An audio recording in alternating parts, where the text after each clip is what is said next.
Hi, everybody.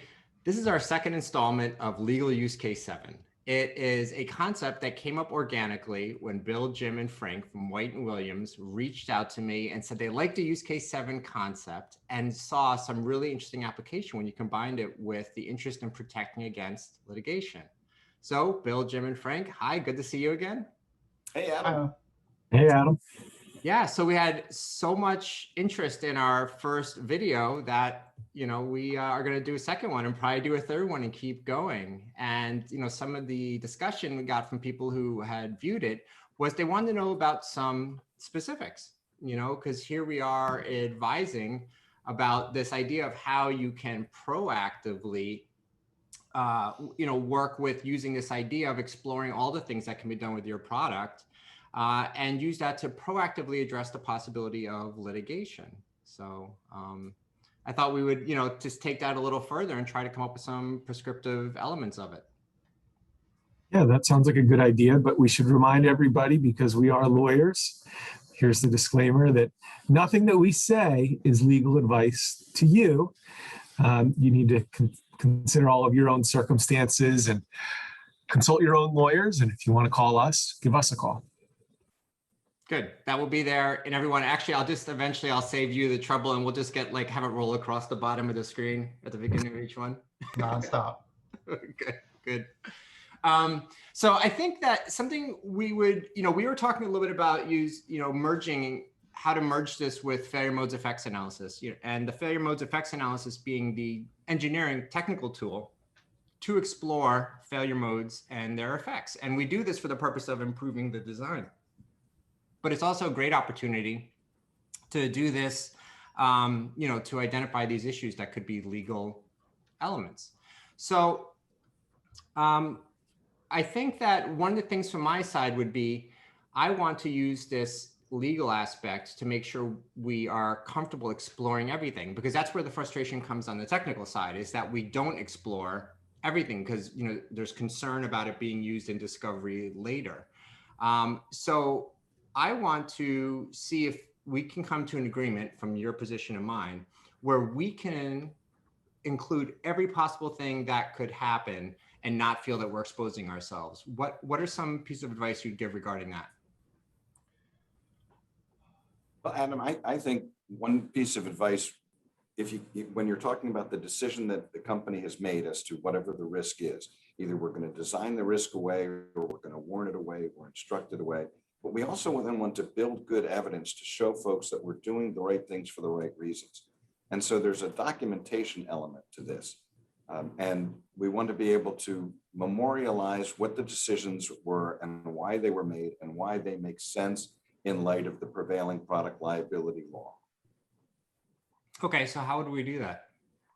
Well, I think to some extent, we have to first understand what those risks are. And what makes use case 7 so neat is you're taking the product to the nth degree and identifying risks and then calculating how likely is it that this risk is going to occur, what's the damage that occurs if this risk is triggered. And then we have to figure out what is our decision point on that. Are we going to design it away? Are we going to warn it away? Are we going to suggest this is too absurd and we're not going to do anything about it? Once we've made that decision, then I want to see that the company is properly documenting its decision by using the right nomenclature and the right terms and the right vocabulary, if you will, for how they support the decision that they're making. So, okay, so we then, in fact, it's about labeling and creating the right labeled categories.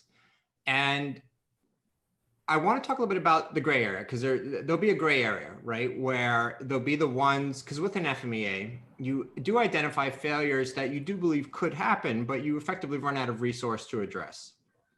So it's not going to be a binary switch, that, it's so ridiculous that you can just say, you put it in your legal terms of it's an act of God, right? The volcano goes off, this happens. Yeah. But there will be, there's granularity there, and there'll be ones where you're like, that could happen, but we can't really, if we design to mitigate that, we're not gonna be able to it'll be hard to sell our product, the price point won't work. So why don't we take a specific example of a failure mode in a product, something that's common to everybody, and we talked about this in advance, what we thought would be a good one. And so something as simple as a CD or DVD disc, very simple product, very simple application, user interfaces, very predictable, you'd expect it to be.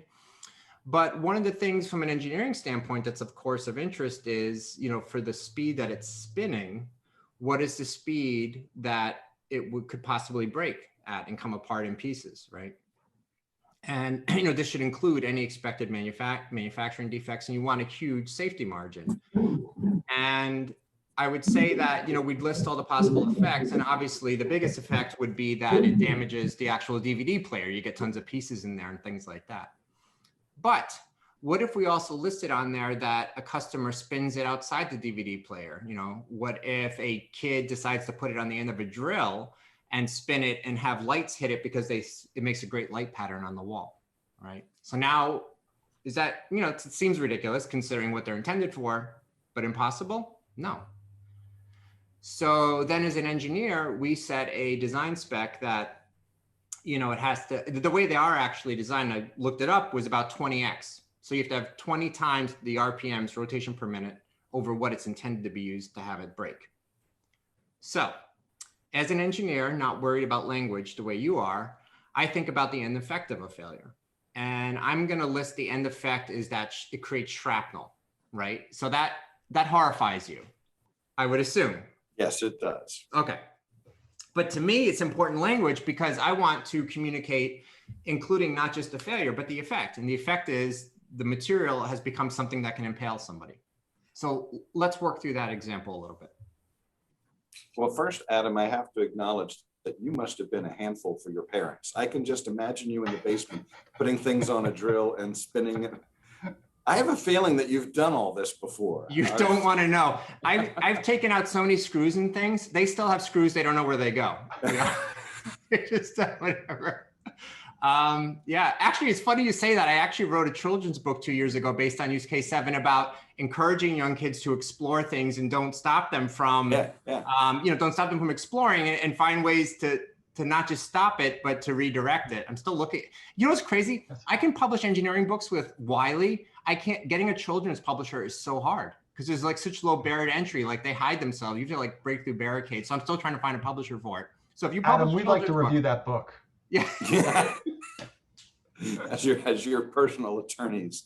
Yeah, exactly. What am I encouraging? But anyway, not stop. Yeah, we'll everybody in the ER knew me by first name. We'll just leave it at that. So yes. So what would you say with regard to, we've invited you to the FMEA. Yeah. We've talked about, it can be spun to a degree that it can break, of course. And we're using language like that. Let's say, obviously that's what in our language, it makes sense. How would you help us? Two things. How would you help us not change the atmosphere in the room to where people are afraid to continue to explore, extreme things? And how would you help us, enable that by changing it to where it can be documented in a way that's not, could be used against us? I'm going to turn to Jim at first for your thoughts on some of this. Jim, is shrapnel a word that would trouble you as a defense attorney presenting someone for a deposition in a product liability case where someone got hurt by a bit of a CD that flew off? It's a good question, but I don't think so. But, if we're putting if we're all in a room together and we're all at the same company and Adam brings this idea up, my reaction would be, I think that's not a good idea. I don't think we should do that test. And, there might be others in the room with the same viewpoint. I might say, we're taking something from out of bounds and moving it inbounds. And I don't think that we should be testing and documenting that. And, and maybe Bill and I differ on that, but on this particular one, I think I would come down with, that's bad from a risk management standpoint. And so, I would get pushback, but I think that viewpoint would probably come out one way or another in that room. Okay, so I will tell you that it would be impossible, and I'm using that word, I think, without being hyperbolic, it would be impossible to stop us from doing that test. This is why. The reason is that we do have to make sure that, let's say it's the first time plastics are being used that way, right? So as an engineer, that is a highly, highly variable design to have that inertial strength. There's no fibers in it, where we know we have tensile strength in fibers or whatever. It's plastic. It's very thin plastic. So you can have small deformities that reduce its strength by 20x easily, right? So what we need to do is reliabilities to study how variabilities, right, affect the end performance. So what we would be doing is making different versions of it with different intended defects in it to see what the likelihood of even small defects bring us into the danger zone. So for you to tell us we can't even do a test of spinning it and breaking it, as we're developing, we really would be like, that's not negotiable. We'd have to cancel the project, because we very well could be working with a plastic or shapes or things we're doing to it that make it brittle that actually do bring it into the zone where it's just not an acceptable product. So if I had said, no, we are going to test it, what would you then say to that? And this is where I think we could come together. And it's the idea of stating why the testing is being done. And so my problem from a risk management perspective would be, because we foresee a child putting it on a drill. But I think there's another reason why we want to test it. And the more scientific reason we want to test it is we want to know the capabilities of the material, or something along those lines. So my objection would be, from the language standpoint, that we want to state why we're making this case. What is the use environment we are foreseeing? And I would want to drill down on, in what use environment would this disc spin, not within a player? Because, Okay. yeah. And so, we would need to come up with those parameters in order to do it. But I understand what you're saying, that, the material property needs to be tested. I have some old John Denver CDs that we use for ultimate frisbee and frisbee golf. That's all they're good for now. Yeah, That's all they're good for. I like the idea of us thinking about this in terms of, let's try to encourage people to do this work. And I wanted to maybe think about it from the perspective of the head of product walks into the conference room with a large bucket of cold water, and is rears back and is ready to throw it on everyone in the room and say, why are we doing this? I have a laundry list of features and functions that we haven't finished yet. We're about to dedicate engineering time and money to doing some of this work. Go do my work instead. And what do we do to advocate for this? So Adam, you talked about like the liability issue, and Jim talked about, maybe even with respect to product warnings. And what other words do we say to the head of product? Like, hey, if we can determine this thing can go 10 times faster, can we now record to the CD 10 times faster? Like, how do we advocate for this in a way that is constructive and helpful to convince the decision maker that this is something that we should be doing? Okay, so I'll take you through the engineering side, how we would do that. On the engineering side, what we would do is we would start off with a decision on a safety margin that the design has to satisfy as a spec. In other words, if it's supposed to rotate at 1,600 RPMs in normal use, we obviously don't design it to 1,700 RPMs, right? There's no opportunity for any variabilities. So we come up, with the design spec is not 1,600 RPM. The design spec is 16,000 RPM, 10x. Like you actually design it for that. And you actually will also make margin on that, right? That's the design spec with the variability in manufacturing, or, that might be the way you do it. So here's the question. If we decide 10x is what's good for plastics and modern plastic manufacturing and what we believe we can control, what we're really talking about is the use case that sets the base rotation amount that we do the 10x on. The DVD player does 1,600, so our 10x is 16,000. But now we're saying, are there other cases, the use case, the kid putting it on the drill to use as a light show, is that a real use case or not that affects our design? And now I believe from based, what you've said specifically, Jim, was you were saying that you would just identify, that it either can't be used that way or that's not a use case. Is it as simple as that? Or do we look at the possibility of, even in things that are low extreme, there still can be litigation? So is it a sticker? Don't spin this outside the DVD, only let a DVD player spin this. Like, how would you approach that? Well- Oh, I'm sorry, Jim, go No, ahead. Frank, Bill, you go ahead. Go ahead. Adam, I've been in conference rooms like this where you have one fella who's an engineer, you've got someone else from risk or compliance or legal who is putting up maybe a yield sign. And then in walks somebody in the position that Frank was just describing, the top level executive who either wants to get this done and plow forward ahead, or wants to protect the investment, or wants to make this conference call end. I find, as the outside attorney with product liability experience, what we're often trying to do is to help the company move forward in a way that protects the investment in the company by avoiding future liabilities. And when Frank Bruno, as the chief executive of our company, walks in and starts throwing cold water and saying, why are we talking about spinning our compact discs on a drill? Who would do that? Sometimes you need to hear from a crazy guy like me who says, I've seen these weird cases. They happen, and a single incident that hurts somebody could kill your brand, could make the investment in this company much less than what it is. Now, for big mature companies, we've got many more developed processes that may help us around this. But for small companies that are just starting, that's where you really can benefit from first having the use case 7 analysis done, and secondly, bringing in product liability attorneys who will help you to figure out how to protect that investment. And in so doing, we're also going to make sure that the documentation lines up nicely so that instead of the word shrapnel in a document that might be discovered someday, Adam, it might say particulate. The word shrapnel, if it ever appears in an exhibit in a trial in the product liability case, that's going to be pretty inflammatory, particularly for folks who've had military service. We can accomplish the same point. That is, engineer Adam Barrett is explaining that there are parts of the product that fly off when you spin it too fast, and we need to protect against that. But instead of having the word shrapnel in our index of vocabulary, the word might be particulate or particles. Yeah.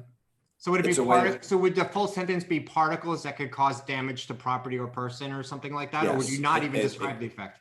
I would say it is particles. I don't know that we necessarily need to go out and say whether it can or cannot cause harm, because it may be it's just particulate that doesn't cause harm, even though it could cause harm. So here's the hard thing as the engineer is that for us to do our analysis fully, we have to describe the effect of the individual failure that's of interest, because that helps us decide part of how we decide if we address it or not. Severity is actually a quantitative ranking score that help you. We have to have those numbers in there for the analysis to work, the math to work. So we do have to talk about the effects. And so the way we would do it is say, could cause aesthetic damage to the walls in the room. Could, and that gives a severity of 2. Could, hit somebody in their face and make a scar, severity of 4. Could go in somebody's eye and blind them, severity of 5. So we're going to list those things out and rank them. So are you saying that there's really no way we could do that, or we could do that as long as we... You can do it, and you'll have to do it in the example you're giving. But I think it's a question of sometimes the nomenclature and the vocabulary. And this is where the attorney-client privilege is very helpful, to have an attorney that you can speak with in complete candor. And that attorney, if it's me or Jim or Frank, we might point out, this is inflammatory language that you're using, the word shrapnel. Can we find another word that will make the same point to the executives in the room, to the engineers in the room, but do so in a way that won't necessarily become inflammatory if something bad happened and now we have to defend it, we're in court, and there's a big blow up on the wall of the word shrapnel. So I agree with that. That's exactly how you would help us, change that language. But what I want to just check at is that you're not saying we can't include effects, including every possible. I understand your example, and I think as you've described it, you've got to describe the effects, or at least the severity index, the index of severity, or the potential for harm. So if we don't have to, let's not, but there are many cases in which reliability engineering requires you to evaluate severity and effect. I just want to do so in a way that documents it in a way such that it doesn't come off as we're being irresponsible. And there's certain words that we might use when you're trying to make your engineering point to Executive Frank Bruno that I, as your attorney for the company, for both of us might say, that's a little more extreme than we need to be in our vocabulary choice. Let's find words that will express the point to Frank Bruno, and let's explain to him how doing this analysis protects his investment and adds value to the brand and value to the company. But let's not do so in a way that might set us up for harm later down the road.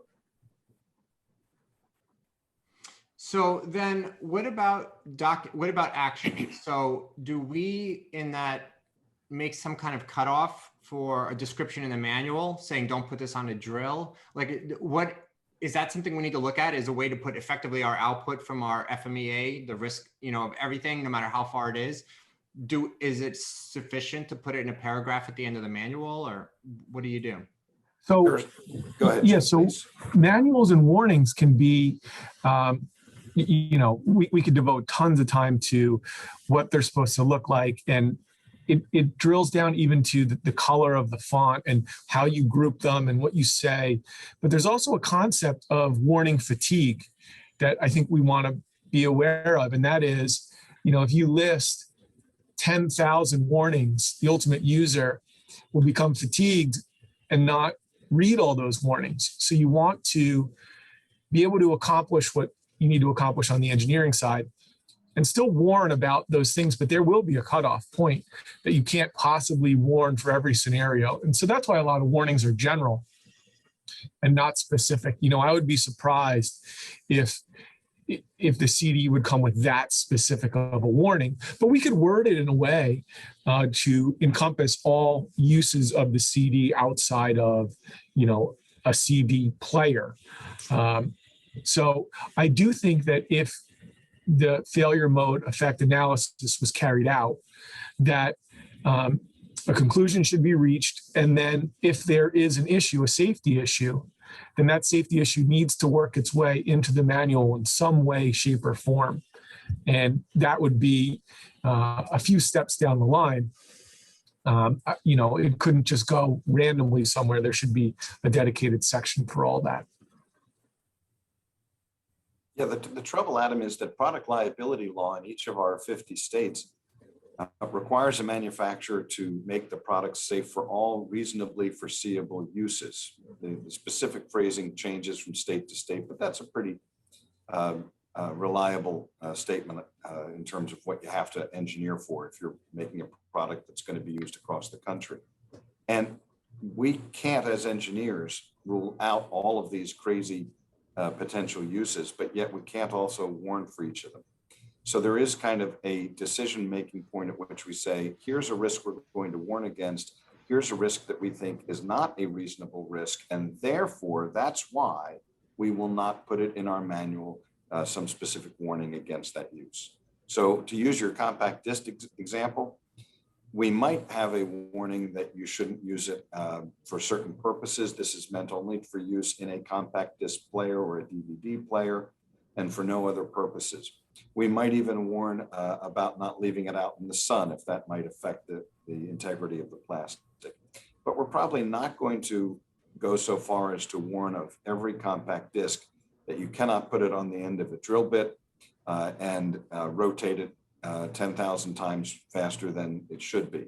We're going to probably make the determination that Adam Barrett's use case 7 scenario that has identified that possibility, the drill, we think that is no longer a reasonable risk or a reasonable use for the product, and we think it will not come up, and therefore we're not going to warn about it. We can document all of those key decisions in a way that shows the company was responsible, we thought about safety, we recognized what the risks were, and we determined that there has to be an endpoint. Interesting. So what I'm picturing is now a pretty clean cut, point of, as far as this focus goes for where the engineer's responsibility ends. And tell me if I'm correct in what I've surmised is that as long as we fully documented in the FMEA and don't leave any with no remark, that's kind of the end of our job. With regard to what you do with it, the legal team does with it, and if it ends up in a manual, a sticker, whatever, you guys decide that. But at the end of the day, if this truly ends up in a courtroom, that FMEA final report is sufficient to capture what we did and our intent, and it allows us to not have inhibition with exploration as long as we comment on it all, to where even in our report, we could say, we chose not to address everything with an RPN number lower than 20, regardless of end effect. And then that could just be in a final report, and then somebody could go to the analysis and look for everything beneath 20, even if it, and that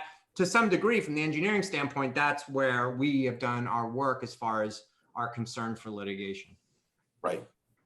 And that makes sense. Adam, I have a question, and it's, you just raised, if the score is less than a certain number, then we're going to choose to exclude it as a company. Is that decision made from your perspective on an issue by issue or company by company basis, or is there a standard that engineers look to, and if the number is low enough, then it's excluded? No, there is not a standard, and I make a very big deal out of that, because sometimes companies do set an internal standard, and I get very vocal about that. That's a tremendous mistake. I go so far as to say, when you're done with the analysis, if you erased all the numbers, it's still done its job because it's comparative. It's, the value isn't the end number. The value is that you've organized these all in relation to each other as far as the risk to whatever it is, the product's performance, safety, all those things. The actual number itself doesn't matter. It's just for the purpose of organizing them. Okay, so it's comparative internal to that one analysis. That one product. Okay. That's it. Because I never let them I go so far as I don't let them use standard ranking tables. I force the whole first part of the exercise to be making your own ranking tables and definitions. If you use, you much less value if you use generic definitions for occurrence, detectability, severity, if you use generic ranking numbers, and if you make a generic or set cutoff point, like we're only going to do things down to 100, that I think that contaminates the real value you can get out of the analysis. I think that being able to defend the bottom cutoff is critical. How that was achieved, I think, is critical from a risk management standpoint. And then another thing that came up, as I think about, if we're all in a room, we're having this back and forth, there needs to be a connection between engineering and legal. So if engineering is carrying out this analysis and it feels its job is done, there needs to be a step where those folks are connected with legal, and that document makes its way down the line. So the right hand knows what the left hand is doing. And I don't know that always happens either. Yeah, to me, that's what it kind of seems like, is that the thing that connects it, the piece that ensures everybody did their due diligence, is that there's that really clear, concise summary report when the product is released of the FMEA analysis that has acknowledged that everything has to be responded to regardless of how low, because, we can't just talk about why it's not important, and then it has people to be able to look back at it. Maybe, as we think about action items that benefit everybody, maybe one of them is that FMEA, once done, goes somewhere else. Part of the checklist is, where does this go next within the company? You define your rankings when doing it, and you define where the cutoff line is, and then you define who needs to see this next within this particular company in this particular exercise. Yeah. Good. Wow, I think we hit our points very clearly, about whether or not we can explore openly, and it seems like we can, how to protect, the fact that we have done that and not have created vulnerability, and how to document. So yeah, is there anything else you would like to talk about on this? Because we've gone over our time, because we always do, and that's why we keep doing episodes. So we'll just hit stop, and we'll hit record again and continue. But for this one, is there anything else you'd like to add? No, we're good. Good. All right. Well, fantastic. I'm so glad we got to talk about it again. please, anybody who's, our audience, feel free to comment or reach out to any of us. We'd be very interested in hearing your thoughts on this and if it's helpful. And I'm sure the people who are viewing this have got lots of interesting ideas and things to propose to help with this process. So, all right, well, that's our second episode, and I look forward to our third. Williams, hi guys, how you doing? Bill Kennedy. Cut. Oh my God, I did it again. What is wrong with me? Take two. A concept that came about organically when Bill Kennedy, what the fuck? As soon as you hit record, I just come on. I don't even. First names only, just Bill, Jim, and Frank. Okay, thank you. Yeah, I'm thinking Barrett. What's that guy's first name? Like I'm. All right. Yeah. Don't even know my own.